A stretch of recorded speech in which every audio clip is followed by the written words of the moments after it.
3 ways to improve your sleep. What's up, everybody? Coach Tony from Bonvex Strength. I was talking to one of my clients the other day, and they said they felt like they were having a hard time recovering from their workouts because they weren't sleeping as much and they weren't sleeping as well as they knew that they should. So we talked about a couple of different things that they could do, and when it comes to improving sleep, we really came down to 3 different ways that they could approach improving their sleep. I'll talk about those, but first of all, as far as how much sleep you should get, it seems like the right amount for most people is somewhere between 7 and 9 hours of sleep per night. The average is 8. I think that's why you hear that so much. Some people can get away with a little bit less sleep. Some people need more sleep. Some people are unable to get more sleep based on their work schedule, their family situation. However much sleep you're able to get, you want to maximize the quality of it too. Uninterrupted sleep seems to be more beneficial from a recovery standpoint than intermittent sleep. So we're going to talk about ways that we can make that happen. The first thing you can do is establish a consistent routine before bed. So what you do in the 1 to 2 hours leading up to bedtime seems to have a pretty dramatic effect on how much sleep you get and how well you sleep. So first of all, consider how early you're going to bed based on how much sleep you want to get.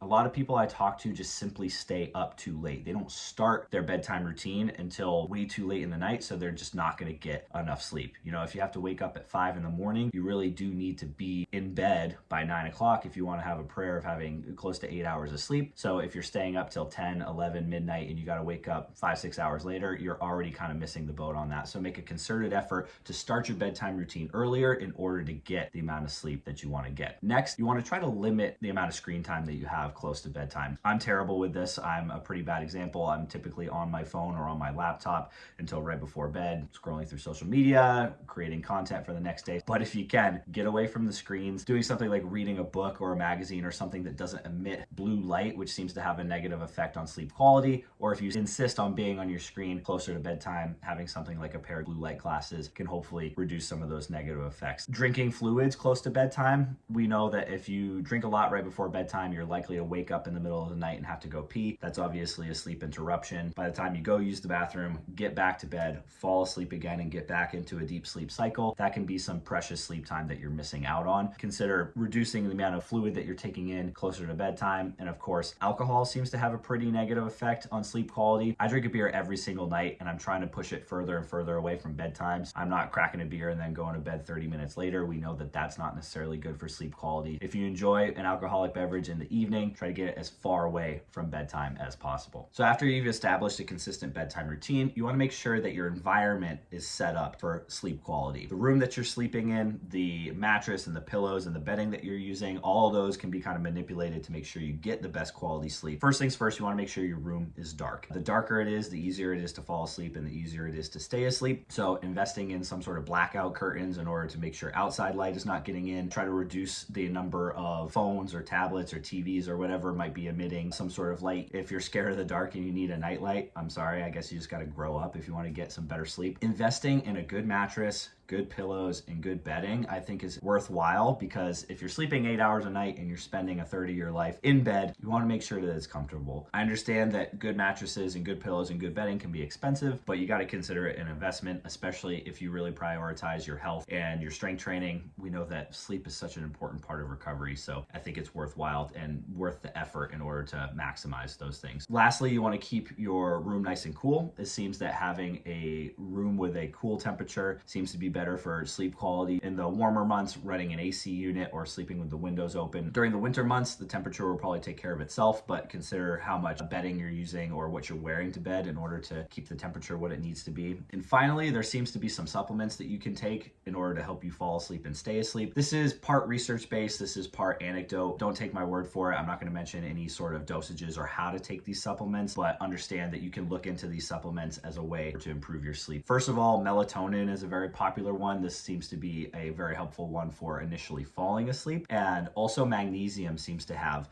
a pretty pronounced effect on sleep quality. That's one that I take personally, not personally like I hate magnesium, but personally like I supplement with magnesium. You can get it from your food, but it also in the dosages that seems to be important for improvements in sleep. Probably a good idea to take a magnesium supplement. Get your routine consistent, set up your sleep environment to improve sleep quality, and then if you feel like you need a little bit of extra help, you can take supplements in order to improve your sleep quality. So if you sleep better, you're going to recover better, you're going to be able to train harder, you're going to get stronger, all good things.